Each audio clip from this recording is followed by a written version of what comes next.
Hello friends, K കിച്ചണിലേക്ക് എല്ലാവർക്കും സ്വാഗതം. ഇന്ന് നമുക്ക് വെറൈറ്റി ആയിട്ടുള്ള ഒരു വളരെ ടേസ്റ്റും നല്ല ഹെൽത്തിയുമായിട്ടുള്ള പഴം കൊണ്ടുള്ള ഒരു പായസം ഉണ്ടാക്കാം. ഇനി അത് നമുക്ക് എങ്ങനെയാണ് ഉണ്ടാക്കുന്നതെന്ന് നോക്കാം.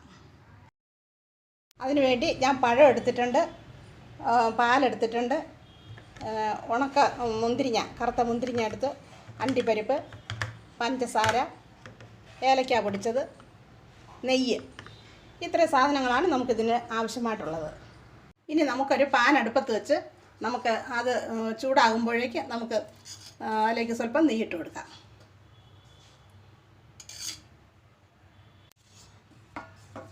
ആ നെയ്യ് ഉരുകി വന്നിട്ടുണ്ട്. ഇനി നമുക്കതിലേക്ക് നമ്മളെടുത്ത് വെച്ചിരുന്ന അണ്ടിപ്പരിപ്പ്, മുന്തിരിങ്ങ അതിലേക്ക് ഇട്ട് കൊടുക്കാം.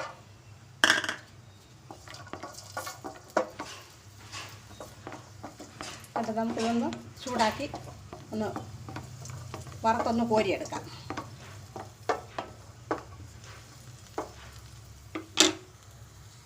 അത് മൂത്ത് വന്നിട്ടുണ്ട്, നമുക്കത് ഇനി കോരിയെടുക്കാം.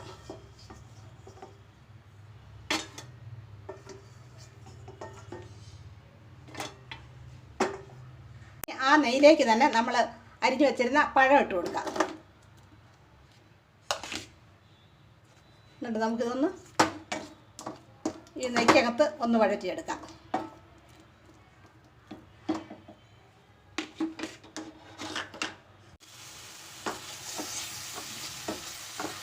പഴം നെയ്ക്കകത്ത് വഴന്ന് വന്നിട്ടുണ്ട്. ഇനി നമുക്ക് അതിലേക്ക് പാലൊഴിച്ച് കൊടുക്കാം.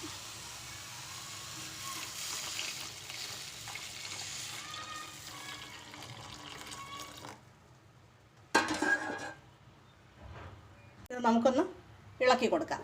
ഇളക്കി ഇതൊന്ന് തിളപ്പിച്ചെടുക്കാം. ഇനി നമുക്കിതിലേക്ക് ആവശ്യമുള്ള പഞ്ചസാര ഇട്ട് കൊടുക്കാം. ഞങ്ങൾ പഞ്ചസാര കുറച്ചാണ് ഉപയോഗിക്കുന്നത്, അതുകൊണ്ട് കുറച്ചേ ഇടുന്നുള്ളൂ. നമ്മുടെ പഴത്തിൻ്റെ പായസം തിളച്ച് വരുന്നുണ്ട്. ഇനി നമുക്കതിലേക്ക് ഏലക്കാപ്പൊടി ഇട്ട് കൊടുക്കാം.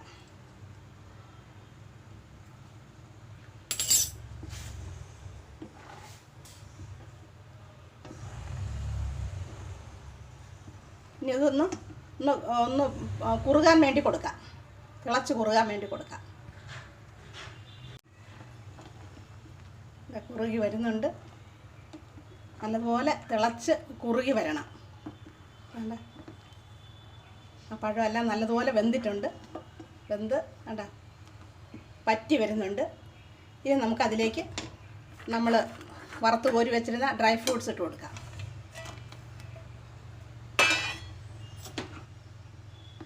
ഇനി നമുക്കിതൊന്ന് ഇളക്കി കൊടുക്കാം. നമ്മൾ ഡ്രൈ ഫ്രൂട്ട്സ് അതിലേക്ക് ഇടുന്ന സമയത്ത് നമുക്ക് നമുക്ക് ഇഷ്ടമുള്ളതെല്ലാം ഇട്ട് കൊടുക്കാം. ബദാം, പിസ്ത, കിസ്മിസ്, അങ്ങനെയുള്ള നമുക്ക് ഇഷ്ടമുള്ളതെല്ലാം നമുക്ക് ഈ സമയത്ത് ഇതിലേക്ക് ചേർത്ത് കൊടുക്കാം. നമ്മുടെ പഴപ്പായസം ഇവിടെ റെഡി ആയിട്ടുണ്ട്. ഇത് എല്ലാവർക്കും ഇഷ്ടപ്പെടും. ഇതെല്ലാവരും ഒന്ന് ഉണ്ടാക്കി നോക്കണം. പെട്ടെന്ന് തയ്യാറാക്കാൻ പറ്റുന്നതാണ്. ഇഷ്ടപ്പെടുകയാണെങ്കിൽ സബ്സ്ക്രൈബ് ചെയ്യണം, ലൈക്ക് ചെയ്യണം, ഷെയർ ചെയ്യാനും മറക്കല്ലേ. വീഡിയോ കണ്ടതിന് താങ്ക് യു.